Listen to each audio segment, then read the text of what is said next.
Hello folks, it's Gordon at Avolites here, ready to show you some tips and tricks and other useful things that you may find. Don't forget that you can send me a message and you can share any tips or tricks that you'd like to gift to the entire world.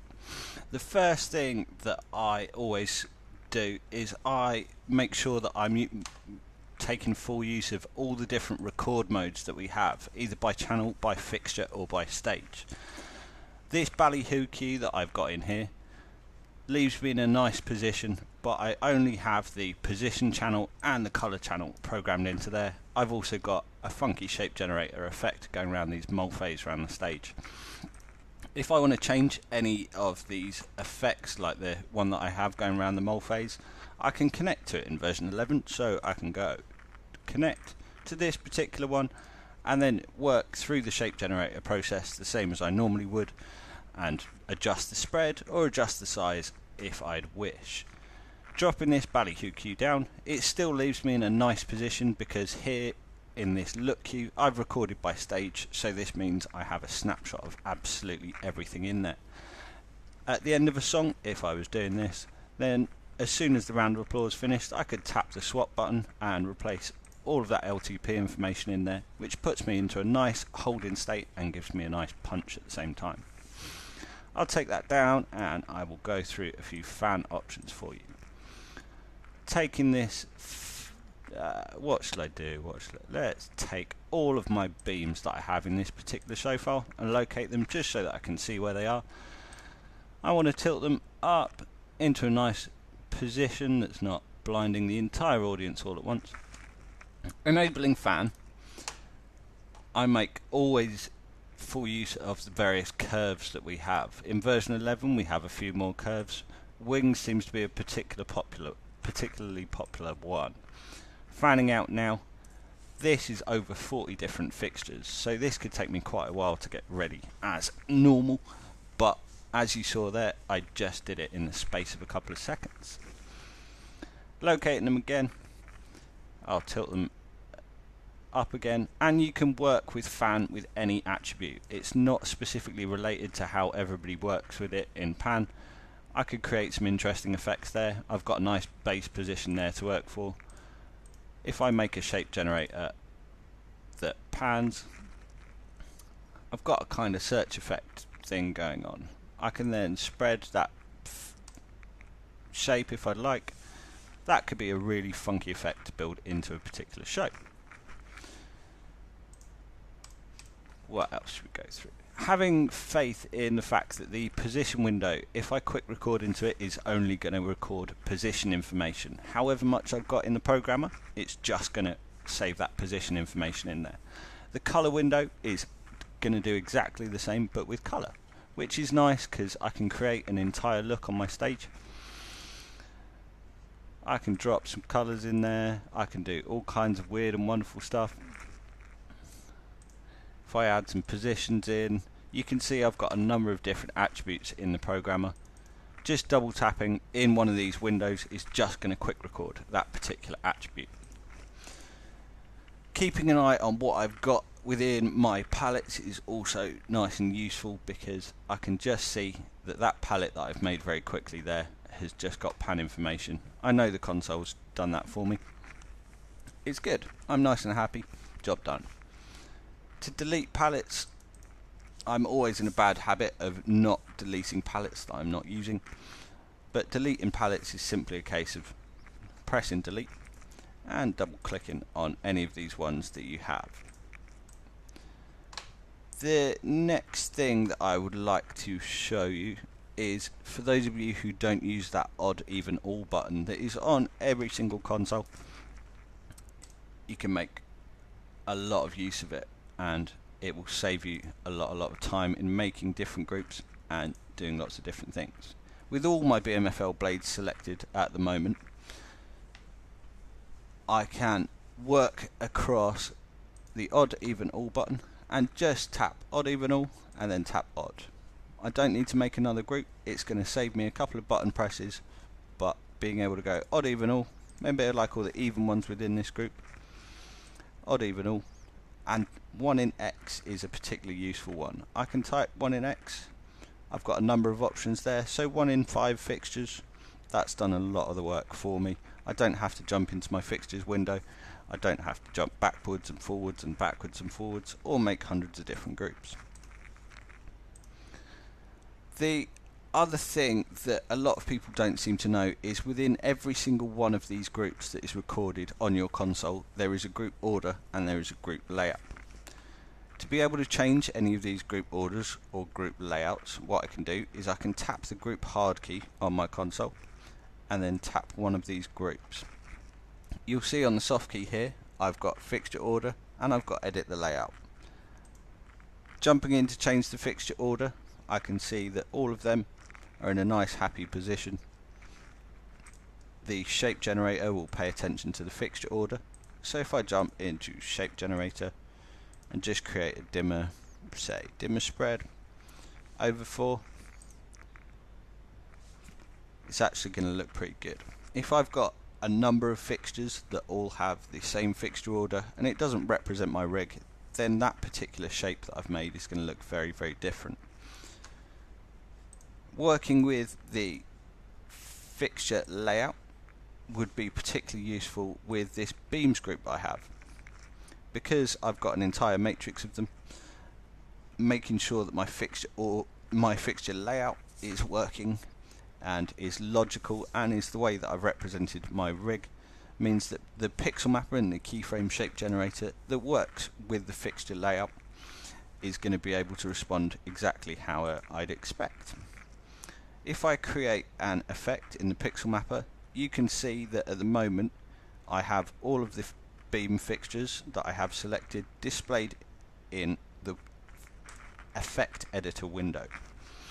Also in the context menu, which is in just here in your consoles, but on the Titan 1 interface is behind this little icon here, I can choose whether I'd like the fixture overlay on or off or at 50%, which is nice and useful because I can see what effect I make and be able to see where, if I have lots of effects going on in between the fixtures or if I have them all nicely on the fixtures themselves. If I wanted a different group that selected all of the beams but with a different layout, I absolutely could do as well. If I press copy and choose that beam group and then tap in a spare space, I can edit the group here, and that order and that layout that is stored within this particular fixture within this group is still going to be there as well. So you can have a number of different groups controlling the same fixtures in a different order or in a different layout, and that can make a lot more interesting effects very, very later, very, very easily. And it means that you don't have to be distracted when controlling your show because you can work with all of those things. The other thing that seems to be very popular with students here in London with the Avolites Academy at the moment is using a line. A line is in the moving light menu of the console. If I'm working with these beams again, what I'm going to do is I'm going to work with the same Avolites logic, grab the lights, tell them what to do.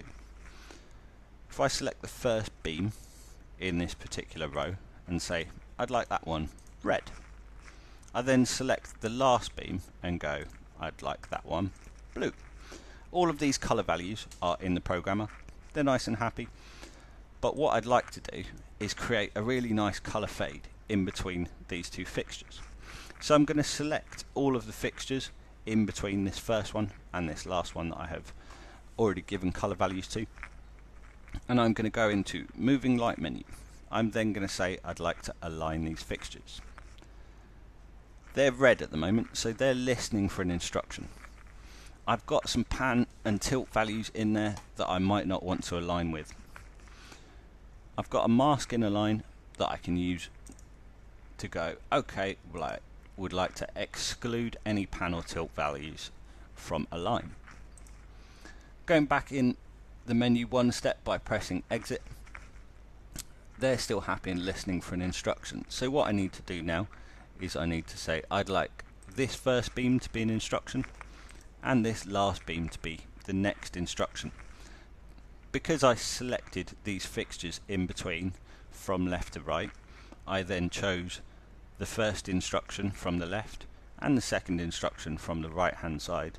If I press align and I go and show you my order, you'll see that they will be able to perform this function for you.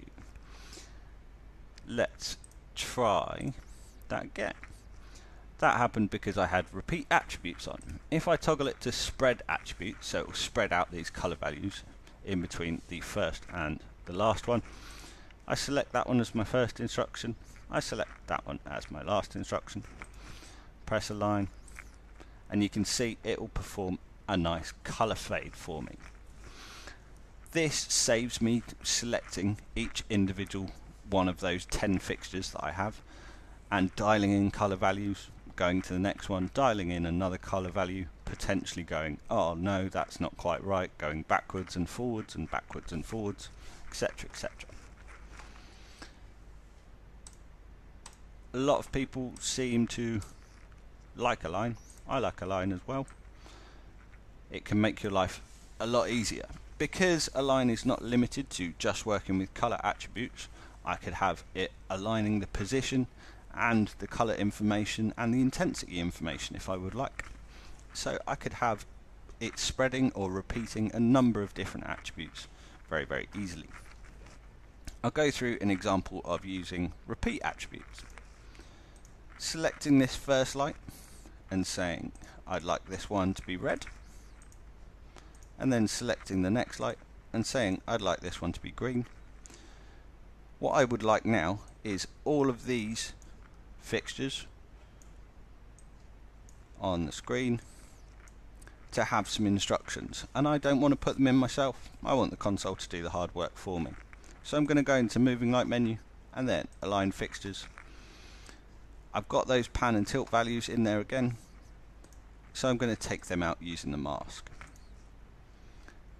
I'm then going to choose my first instruction and my next instruction, but rather than using spread like I did a moment ago, I'm going to use repeat attributes. Then I'm going to press align, and as you'll see there, all of my fixtures are nicely laid out for me. This can save you a lot of time, and this can work over a number of different kinds of fixtures as well if they are within a particular group, or you're selecting them at the point where you're delivering the instruction within the align menu on your soft keys. Firing playbacks on startup is also a particularly popular one. I quite often have my house lights and a few other things set up to fire on startup, so as soon as I can turn my console on, I know that the console's turned on perfectly fine because it will fire these playbacks. To access playback options, you can either use the soft key or you can tap in the space in between the legend and the time information that you have and choose options. I'll just full screen this so we can go through a few more options. Mode 2, fade to fader. What this is going to do is this is going to go so that all of the LTP values and all of the HTP values are sent out from my console at the same percentage. So position and color and gobo information are all LTP values, but things like intensity tend to be more HTP values. I can set a particular playback to be in mode 2, so that the further I move this playback up, what it's going to do is it's going to bring all of that information up at the same time. Mode 3, crossfader mode, is one that I quite often use in the corporate sector and doing for things like award ceremonies and stuff like that. Toggling a particular playback to mode 3, what it's going to do is it's going to fade up the information within this playback above everything else, and as soon as I bring it down, it's going to be able to display everything else that's coming out of the console. This can be a number of different playbacks, this can be some information elsewhere, be it on-screen playbacks, or be it particular handles that you've recorded other things onto. It's just nice to be able to go, okay, well I would like my ballyhoo to be a crossfade, and as soon as I bring that down, I know that the console is still going to send out all the information that it would be before. Working with the modes, I can access them in the individual fader section as well if I'd like. If anyone's got any other tips or tricks that they would like me to demonstrate, then feel free to drop me a message. I am able to see all of the nice messages coming in, lots of thumbs up, which I always like to see. One of the other options in the playback itself is whether you'd like a particular playback to fire above the programmer. There are 5 different levels of priority within Titan. So I can have low priority playbacks. This means that pretty much everything across the console is going to be on top of this, but it's still going to be fired, so it's still going to output information for me. Things like low level house lights or a couple of effects that you don't want to have priority but you still want to be firing are quite nice and useful. Being able to set the priority above the programmer, so very very high, means that even if I'm changing and I'm tweaking particular lights, it's still going to make sure that this information comes out. At the moment, this look that I have programmed in, as soon as I fire that playback up to full, it's going to go over 3 seconds at full. If I bring that playback down again, it's going to take all of that information out. Those of you who have been taught by me on the Avolites Academy course, if you don't know about it, check out the website, know that I'm a particular fan of fixture overlap. What I'm going to do for this cue is I'm going to type in a fixture overlap of 50%. What this is going to do is it's going to have a look at the fixed order of the groups that are involved with that playback. It's then going to send the first light within that order to 50% of its instructions and then start the next light going up. It's going to perform the total transition for this particular playback over 3 seconds because that's the time I've set. You're never going to be in a position where you change the fixture overlap and then you have to wait half an hour for a playback that you want to change over 5 seconds. It's definitely going to perform all of these instructions. Now if I fire that playback, you can see that my standard transition has got a lot more interesting. I've set it over the entire playback, so even when I fade it out, it's actually going to fade out relating to that fixture overlap as well. If I go back into that and set it to 100, so all the lights are going to go to 100% of their instructions at the same time, and I fire that playback, you can see it just performs a straight transition as you'd expect. This time what I might want to try is a fixed overlap of say 75%. Now if I take this playback down and refire it, I get a nice interesting transition effect. Can be particularly useful, and over queue stacks as well. On every single queue you have a fixed overlap. It's not global over the entire queue stack. You can just put fixture overlaps into individual steps. I have around 60 fixtures in this rig, so if I were to program that in as a chase or individual delay values for each fixture, that's going to cause me many hours worth of late night programming sessions, and certainly a few calculators being used as well to figure out each individual time for those fixtures. But just typing in a fixture overlap when I'm looking inside this playback makes my life a lot easier, makes my shows look a lot snazzier than just a normal transition effect. These fixture overlaps can also be applied to working with palettes. If I were to type in say 50, you can see at the moment soft key C is working with overlap. It says the overlap is currently 100%. Would you like to set the overlap to 50%? Yes I would. Now you can see it's got the overlap set to 50%. So if I grab my spots and I say in 3 seconds I'd like you to be blue, what it's going to do is it's going to make that nice transition with a fixture overlap to blue for me. I'll just do it with the beams alone so that you guys can see that it works very, very nicely. So that's 40 fixtures. If I were to fade them in each individually to a particular colour, I'd have to grab the fixtures, I'd then have to type in a time and then the colour, the next fixture, the next time, the next colour. It's a lot of button presses that I don't need to do. My fixture overlap, because I set it to 50 earlier on, is still sat in the console. It's still working at 50%. If I say in 5 seconds I'd like you guys to go red, I've done nothing more than just putting a value in that overlap section of the console and leaving it there. I'll type in green, and it's working with that fixture order in that group that I have selected. So it's going to perform the nice transition over that particular order. If I want to change that fixture overlap back again, I can type in 100 because I want all of the lights to go straight to 100% of their instructions, and go soft key C. Now if I press 3 and then press a colour, all of those lights are going to perform that instruction straight away. Shape palettes can be particularly useful, and we will go into those in more detail in another webinar session.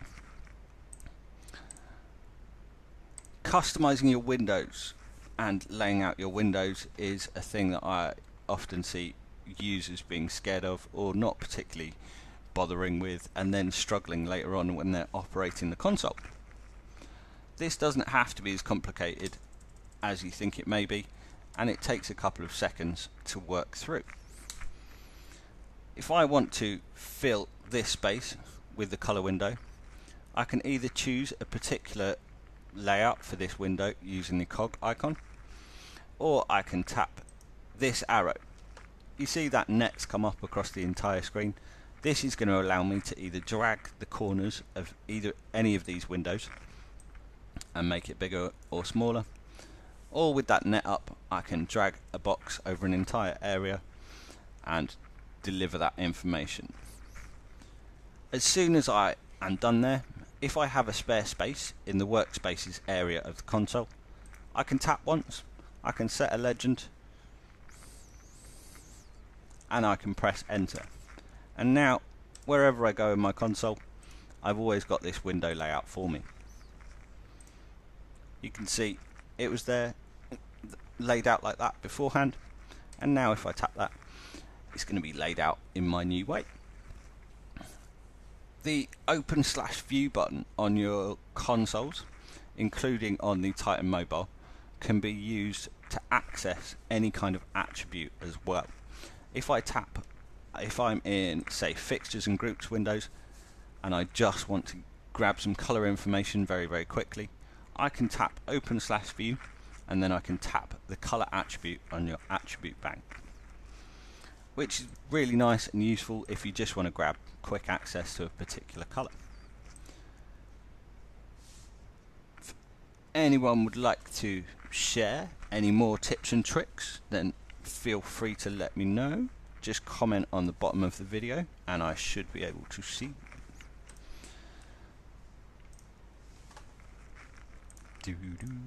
What shall I show you guys next?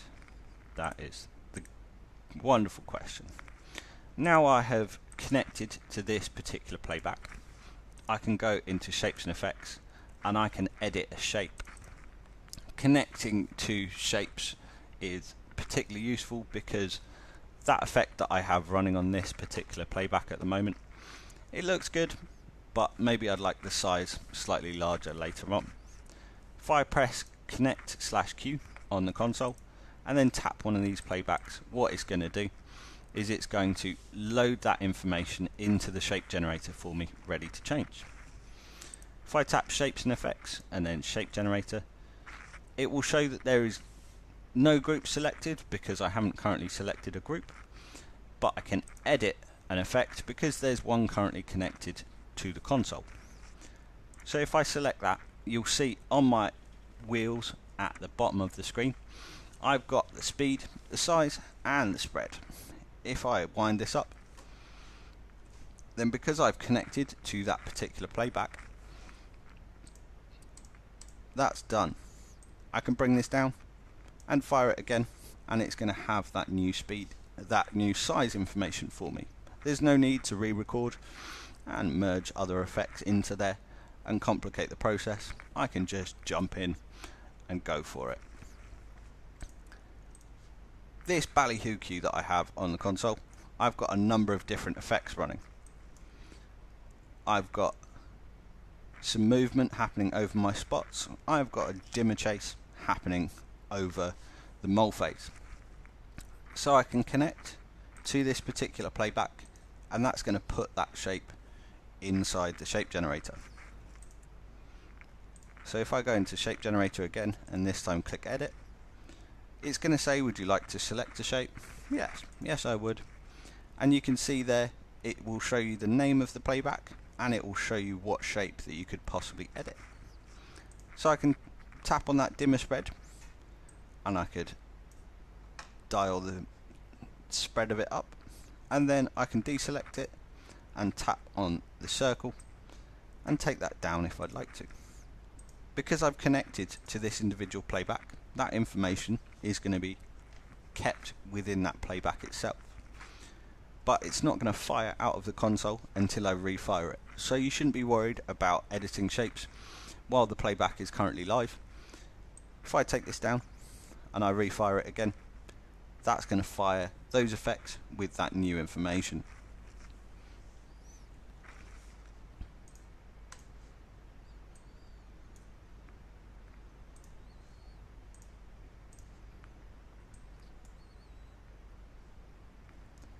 You can see as soon as I bring that down, it's actually releasing all of the information out of the console quite nicely. That is because it is set up to be mode 2, fade to fader. If it's set up to be mode 1, what it's going to do is it's just going to take the intensity down, but all of those LTP values are still going to be being sent out of the console because they're the latest ones that I have sent out of the console. So if I bring this playback up and I bring it down again, you'll see that just that intensity winds down, but none of them are losing their positions or anything else.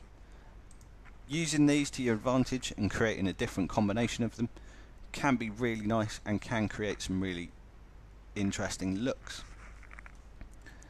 This run on startup option is one I'm sure I mentioned earlier, but toggling that on, you'll see a little power icon being displayed at the back of the playback.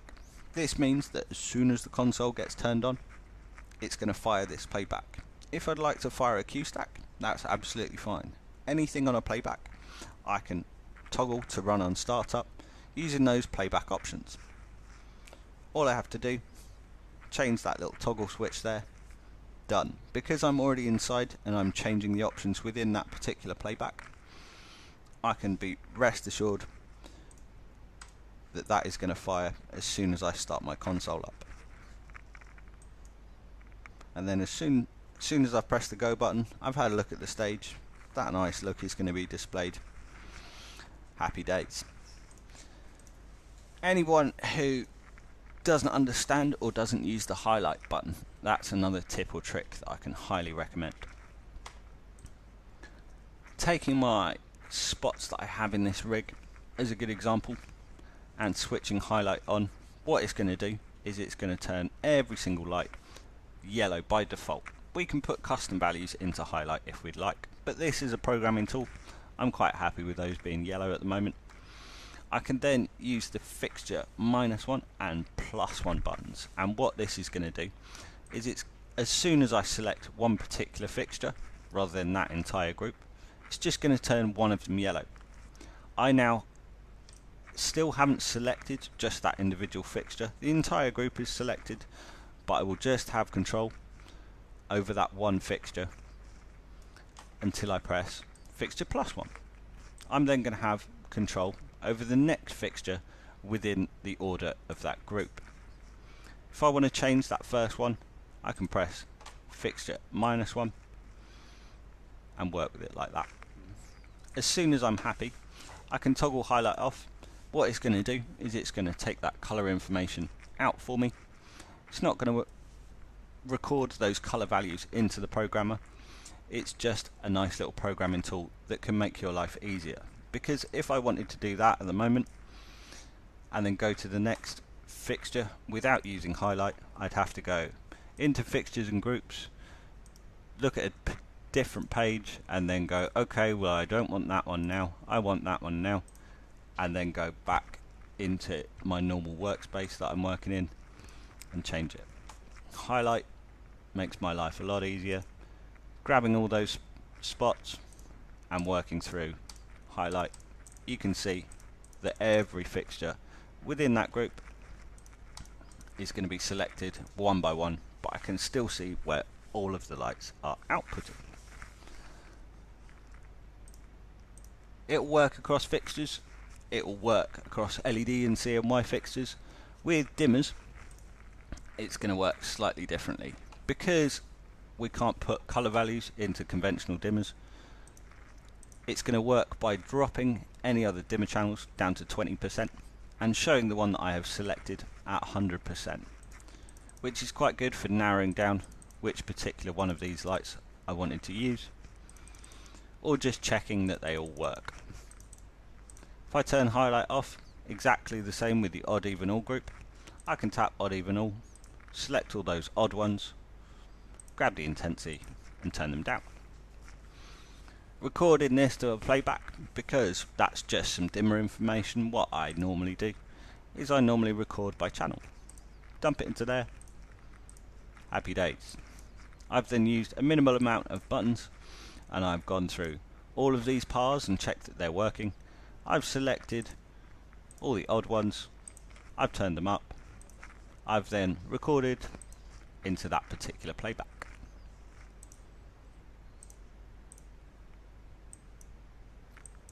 Just like that. Anyone who uses the internal visualizer will know, but for those of you who don't, soft key G at the moment is if I toggle it round to control the visualizer, it's going to let me move any of these fixtures that I have in internal capture up or down, left or right.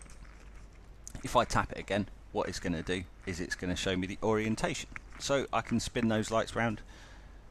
Fan also works within the capture visualizer, so I could select a load of lights that I have patched into the console, enable fan, and then use my pan wheel, and what that's going to do is it's going to spread those lights out, or it's going to bring those lights in as much as I wish.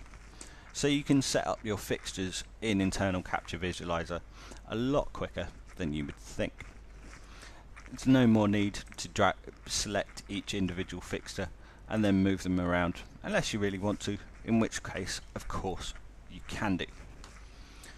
There was one festival a couple of years ago where I saw somebody constantly locating lots of mulfays and strobes, and it was annoying a lot of people, shall we say. It was meaning that there was a significant amount of power draw very, very quickly, because each of those mulfays that I have patched into my capture visualizer at the moment take up a lot of power. One of the things I do when I'm programming with mulfays is I record a lower intensity dimmer state into that locate. It means that whenever I locate those fixtures, they're not actually going to go straight to 100%. They'll go to 20 or 30%, whatever I'd like to record into there. You follow the same process as normal with Titan. I can grab my lights, I can tell them what to do. So rather than that being at 100%, 17%, that'll do me. I can press record, and rather than choosing a playback, what I can do is I can choose locate. Here you can see that on soft key B I have a record button. This means that whenever I grab those mulfays and locate them, they're not going to go straight to that 100%. They're going to go to a nice comfortable level where I'm not going to annoy so many people. I'm not going to potentially risk the power of my venue. I quite often work in theatres and that kind of environment, and I use the time button on the numeric keypad a lot. If you've got one of the older consoles, this will be written down as set, but the set button and the time button does a very similar thing.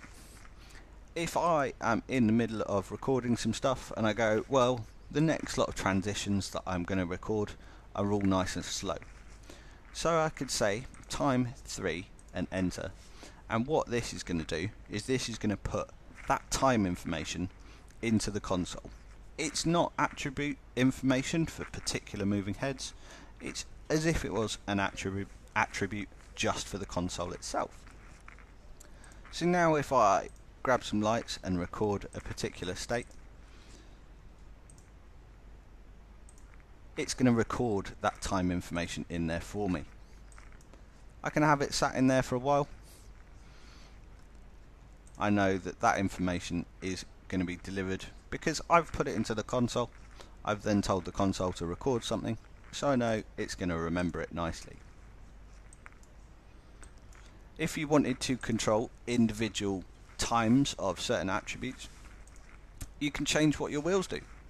You can see just toggling it once, it now says wheels fade time, and the fade and the delay time is currently set to global, but I can move these wheels around and I can say I'd just like the fade time of these dimmers to be 4.5.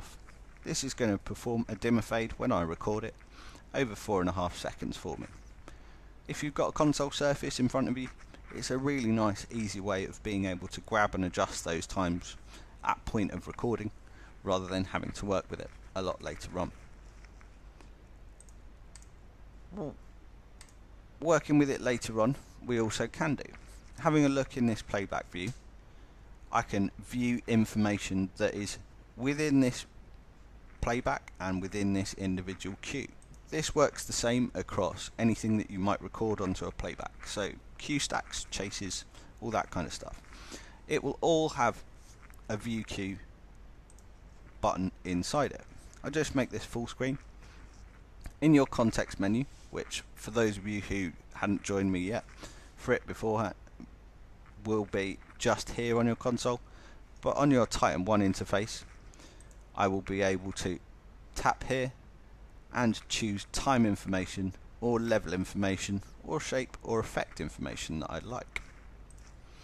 Tapping time, you can see that each one of these channels is currently divided into two subsections, the first being D, the second being F. D stands for delay and F stands for fade.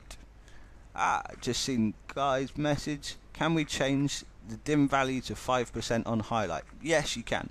The same way that you can record into locate particular pieces of locate information, you can record custom values into highlight itself.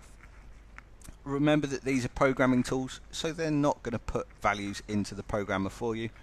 They're just to make your life a little bit easier and a little bit more useful.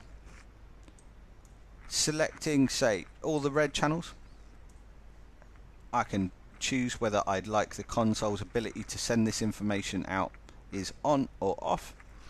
I can also enter a time. So I can say 2, enter. Now all of these red channels are going to have a 2-second fade in time. If I'd like those values to not be there, I can select any of them that I'd like, tap back, and those values have gone away. Using this playback view is quite nice to be able to edit cues on the fly, or edit cues after you've already fired them. If you edit a cue in here, it is not going to send out different information until it actually leaves your console the next time. Turning attribute information off as well is also achievable in here. You can see that this red channel is currently set to output 100%. If I select some of those, what it's going to do is it's going to give me some soft key quick access values, so I can say at 0, at 25%, at 50, at 100, or I can turn the console's ability to send that information off for now. It saying off in brackets, I haven't pressed the delete button, I haven't removed any information, I haven't recorded any information, because I'm inside this individual queue. That's going to mean that these fixtures aren't going to get that red instruction of off, the red instruction of 100%. But later on in the day, later on in the week, I might want that instruction to come out of my console again, so I can tap on. If you want to edit any queues on the fly, I can have a look inside the individual queue, select one or a couple of them, and just type in a number if I'd like. So I can say 27, enter, and that's going to put those fixtures on that channel at 27%. Anyone who finds this window confusing, don't worry, don't fret about it. On the left hand side we've got a number of filters so that we can just see the information that we want to change. If I choose all attributes, then every possible attribute of every fixture that is within this playback is going to be displayed for me. If I just choose a particular fixture, then it's going to show me all of those attributes with recorded values in there for those particular fixtures. Or I could say all the color information for all the 100 LED beams and narrow that window down so that I can just see the information that I'd want. Keep an eye out, because these filters that are down the left hand side of a workspace window are popping up in a lot of windows to make your lives easier and to make your lives faster. A lot of people don't seem to use them, or don't seem to press them, or seem to get very confused if they're viewing gobo information for a 100 LED beam. It won't be there because we're filtering by two different things. The 100 LED beams don't have any gobos, so it's not going to display that information for you.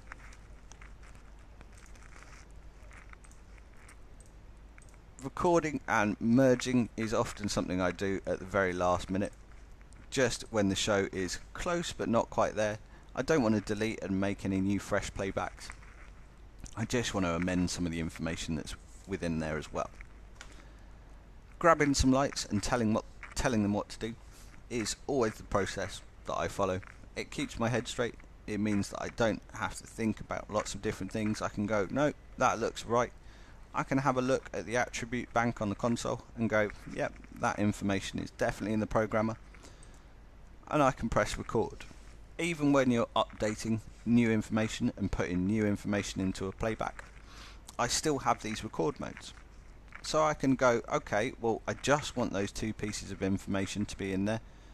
I can either work by fixture, which is going to record everything about the fixtures that I've selected at the moment, or just by channel, so it's just going to involve those channels that are inside the programmer. Rather than selecting a new playback or working with include or anything else, I'm just going to tap this playback, and on the soft keys you can see that I've got the option to cancel, I've got the option to replace, or I've got the option to merge. If I'm just adjusting this playback, I can press merge, and it's just going to have put that new couple of pieces of channel information into that playback, because I recorded by channel and I merged those channels into there. Which means rather than those beams being pointed far and wide, what it's done is it's narrowed those beams down to that new position that I put in there. Because the intensity was already at 100% in that particular playback, it's not going to have done anything with those values. If I were to grab those lights and say at 50%, you can see, because my attribute bank is currently sat on intensity, it's going to give me that dimmer value on my soft keys. I can then record and merge this information into here, and now when I refire that, it's just going to put those spots at 50% for me. I've still got my nice fixture overlap in there, so it's still going to go smoothly.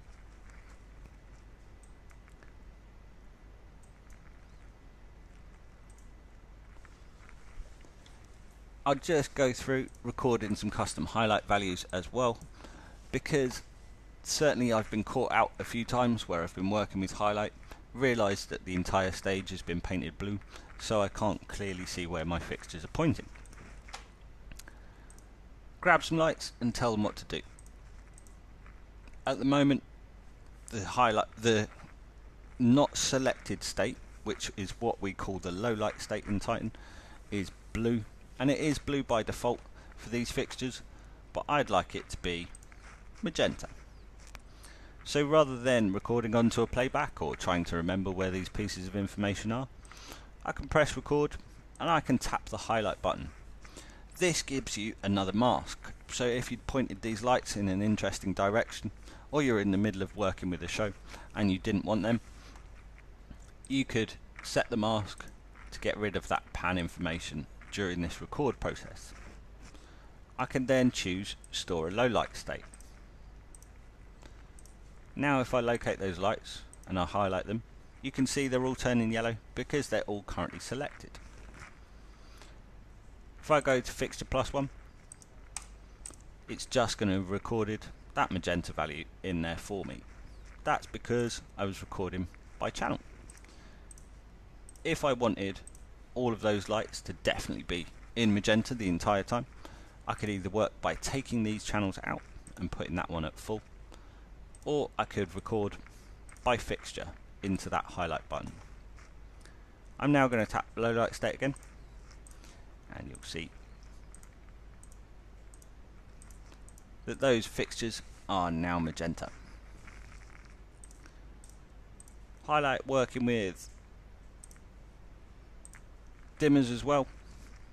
If I wanted the highlight state, so the state when they've been selected, to be at 75%, I could choose the dimmer to be at 75% and record and tap into the locate button, press record there. Now where conventionally they would go to 100%, I can locate them and they're going to go to 75% for me. These two buttons are really nice, really useful programming tools. The other thing that I tend to do almost instinctively without realising is use the numeric keypad as much as possible. If I type in 50 and currently live in my attribute bank is the intensity, then it's going to give me the option to put the dimmer at 50%. This saves me winding the wheels up and down, going, okay, well that's at 42%, no, I wanted 50%, oh no, I wanted 50, there we go, that's close enough, that'll do. I can type in 50 and just tap that soft key D.